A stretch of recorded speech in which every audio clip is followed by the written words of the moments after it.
En réalité, Macron et Keir Starmer ont été convoqués par Trump à Washington. Convoqués, puisque ça a été annoncé en premier par l'administration américaine. Macron s'en était pas vanté.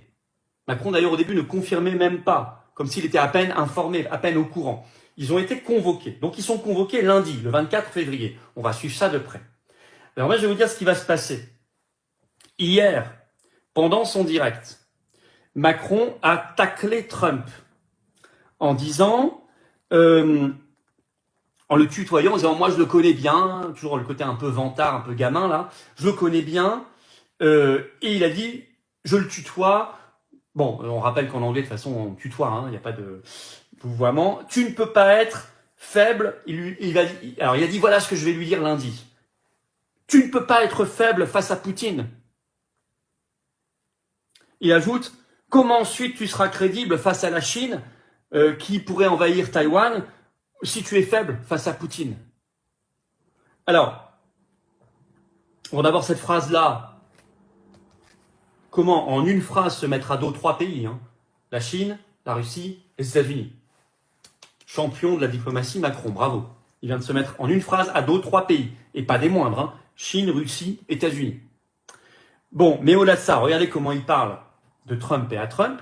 Croyez-vous, connaissant Trump, mais même connaissant n'importe qui serait chef d'État, croyez-vous que Trump va apprécier la manière dont Macron lui a parlé de lui, en disant déjà, voilà ce que je vais lui dire, moi je le connais bien, je le tutoie, et voilà ce que je veux dire, tu es faible, tu es un faible face à Poutine. Vous pensez que Trump, c'est le genre d'homme à apprécier qu'on dise aux gens, il est faible, tu es un faible? Vous pensez que c'est le genre à apprécier ça? Je crois pas du tout, moi. Lui-même qui déjà en 2017 qualifiait Macron de mauviette. Donc, il y en a un, à mon avis, qui a intérêt à se muscler un peu la main d'ici lundi, parce qu'il va se la faire broyer, comme à Notre-Dame. On va surveiller ça. À mon avis, il va se faire broyer. Par ailleurs, cette convocation, à mon avis, ne dit rien de bon, ne sent pas bon pour Macron et Keir Starmer. Je pense que... Alors oui, Trump va dire tout sourire, « Ah, vous voulez envoyer des troupes en Ukraine? Mais je suis d'accord avec vous. » Et Macron est capable de revenir en disant, « Regardez, j'ai gagné, il est d'accord avec nous. » Bah oui, forcément, Trump, il est ravi. Lui, il n'enverra pas un soldat américain, il l'a déjà dit. Il a dit que l'article 5 de solidarité de l'OTAN ne s'appliquerait pas, etc. Il n'y a plus d'armes, plus d'argent qui vont en Ukraine. Vous voulez envoyer vos troupes, vous? Mais allez-y. Très bien, allez-y, faites-le. Ça, évidemment. Et puis, Macron va lui dire, j'aimerais bien que l'Ukraine rejoigne l'Union européenne. Je lui dis, pas de problème, prenez-la dans l'Union européenne. De toute façon, c'est à vous que ça coûtera. Voilà. Par contre, Trump a bien dit, l'Ukraine ne rejoindra pas l'OTAN. Bon. Mais donc Macron dira, regarde, il a accepté que ça rejoigne l'Union européenne. Bah oui, Trump lui concédera ça, bien volontiers, bien volontiers. Mais par contre, je pense qu'il faut se préparer à un taclage en règle, à une humiliation en règle, d'autant que c'est une convocation à la base, qu'ensuite Macron s'est permis de traiter Trump de faible,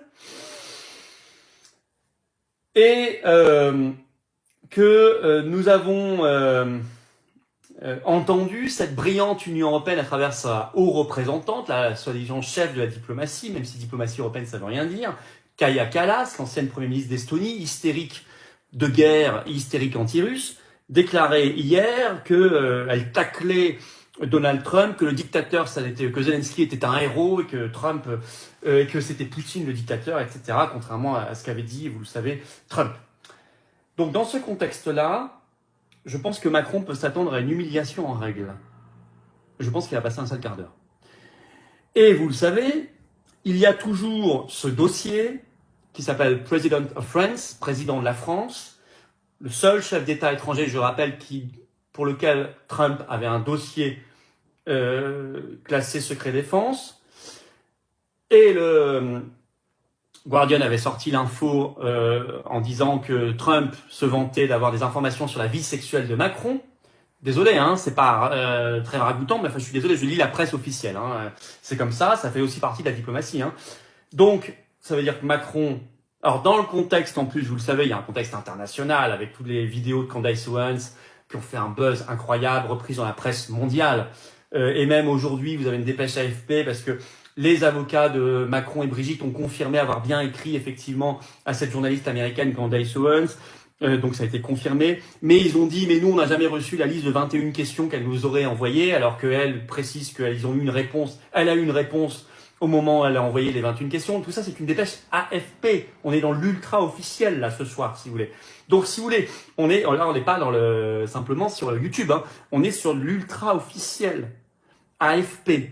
Donc tout ça avec les dialogues d'avocats de Macron, de Brigitte, tout ça.